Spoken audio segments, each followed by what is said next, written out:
अब हम question number 20 देखेंगे।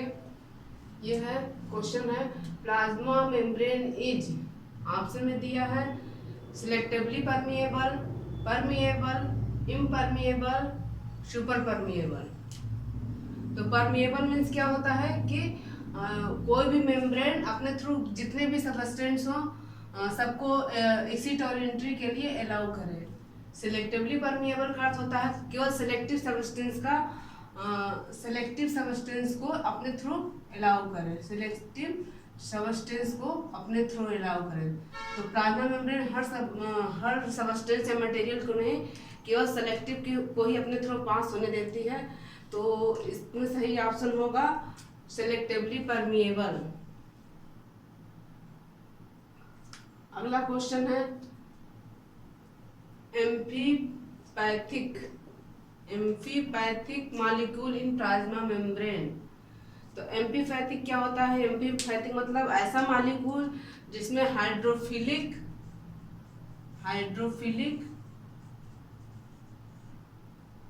एंड हाइड्रोफोबिक दोनों नेचर पाया जाए। हाइड्रोफोबिक दोनों नेचर पाया जाए। हाइड्रोफिलिक क्या होता है? Loving with water. Hydrophobic means क्या होता है? Hating with water. ठीक है। तो प्लाज्मा मेम्ब्रेन में क्या होता है? प्लाज्मा मेम्ब्रेन में जो है लिपिड होता है, प्रोटीन होता है और कार्बोहाइड्रेट होता है। तो प्लाज्मा मेम्ब्रेन में जो लिपिड होता है उसमें हेड होता है, लिपिड में फिर टेल होता है, फिर हेड होता है, फिर टेल होता है। तो इसमें जो है जो हेड पार्ट होता है वो जो है हाइड्रोफिलिक होता है और जो टेल वो है वो हाइड्रोफोबिक होता है। ठीक। तो इस प्रकार हम कह सकते हैं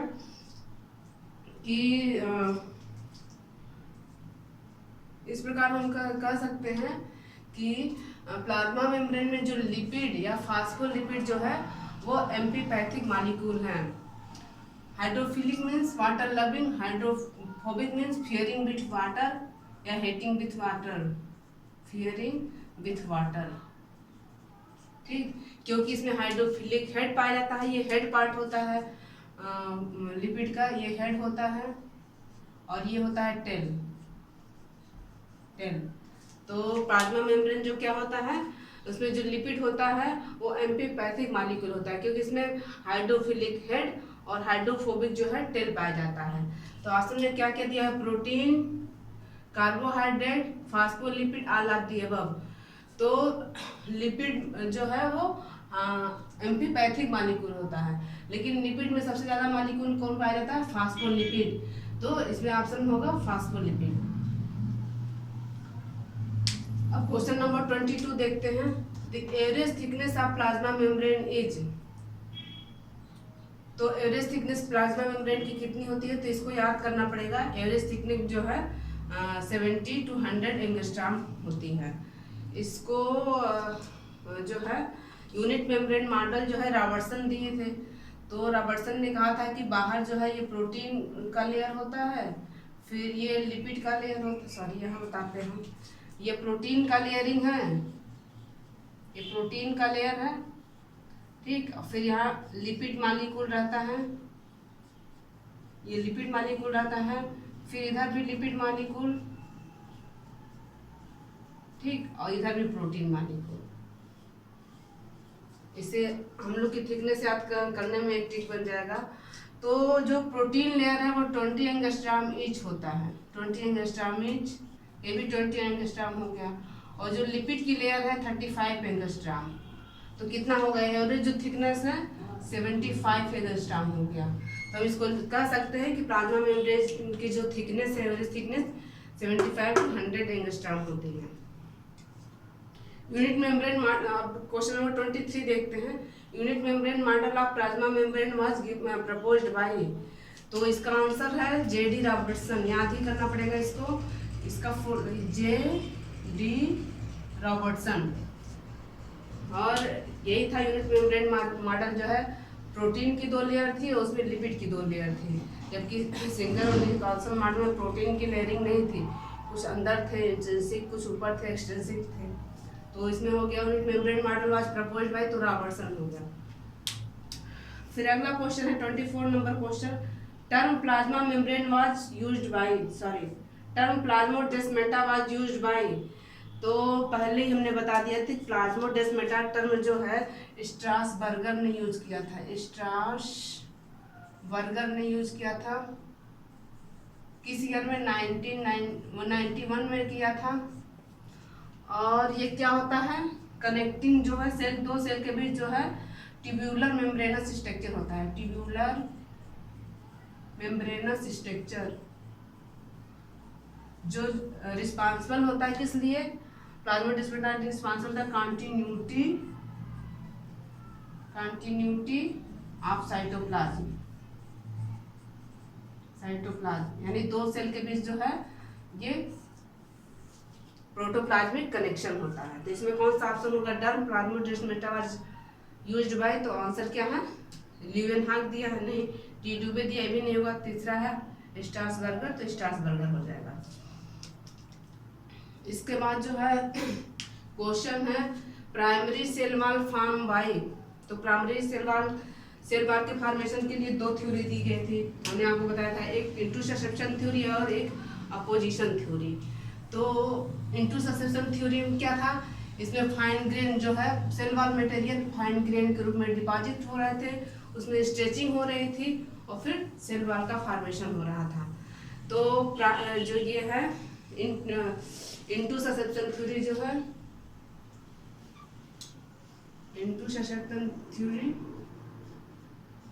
में फाइन ग्रेन बन रहे थे, इसकी स्ट्रेचिंग हो रही थी, सेल वॉल का फॉर्मेशन होता है। ये किस लेयर को डिफाइन कर रहा था फॉर्मेशन को? ये प्राइमरी सेल वॉल फॉर्मेशन को,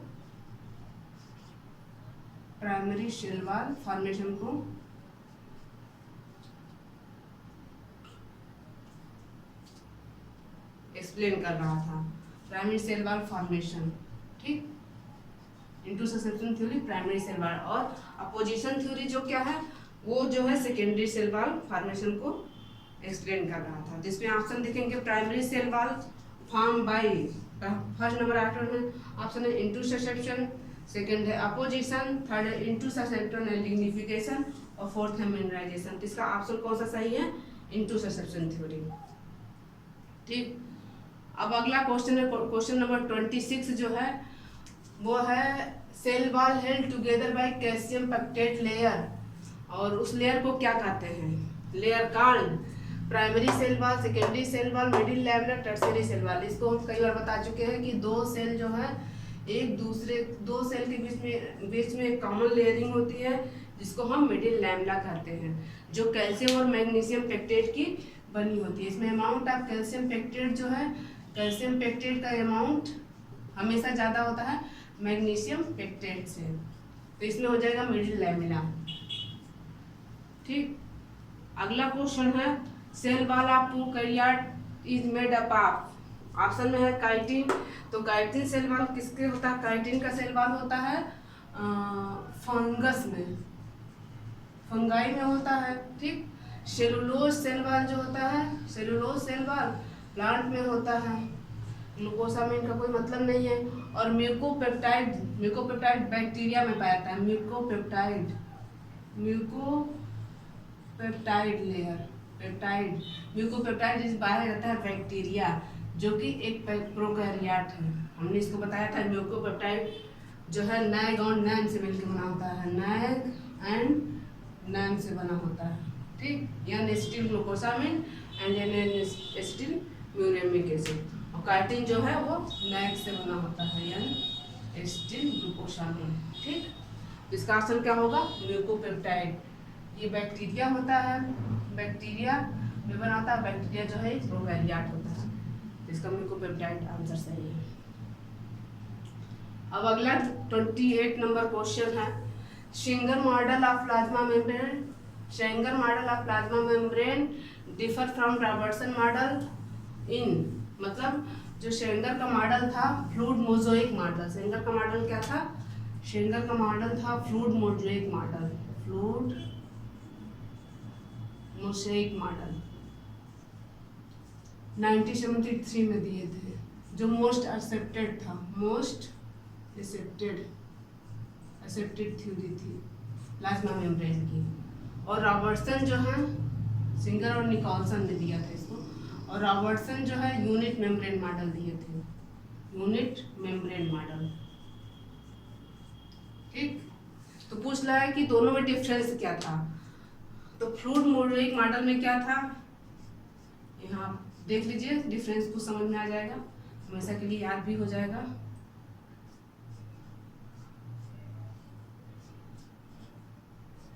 ये लिपिड की लेयर है, ठीक, लिपिड की लेयर है। और रॉबर्टसन के अकॉर्डिंग यहाँ जो है प्रोटीन की लेयरिंग थी, यहाँ प्रोटीन की लेयरिंग थी, यहाँ प्रोटीन की लेयरिंग थी। और फ्लूइड मोज़ेक मॉडल में क्या था, ये लिपिड मॉलिक्यूल है,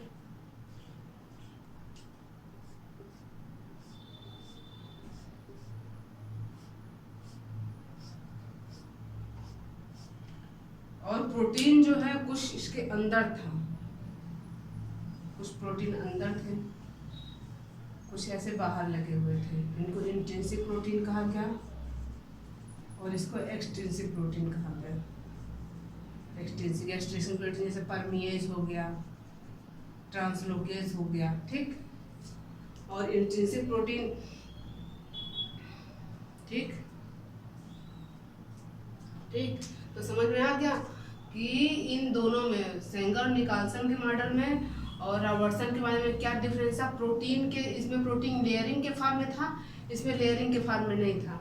तो इससे हो गया कि सेंगर और निकोलसन मॉडल जो है एक दूसरे से प्रोटीन लेयरिंग के अरेंजमेंट में जो है डिफर था। अच्छा, रॉबर्टसन ये मॉडल कब दिए थे? 1959 में यूनिट मेम्ब्रेन मॉडल दिए थे, ठीक। तो इसमें अब ऑप्शन देखते हैं। The Singer model of plasma membrane differ from Robertson model in, तो अरेंजमेंट लिपिड ये नहीं था, अरेंजमेंट ऑफ प्रोटीन ये सेकेंड सही, अरेंजमेंट ऑफ प्रोटीन में डिफर था। अच्छा, कुछ प्लाज्मा मेम्ब्रेन के फंक्शन देख लेते हैं।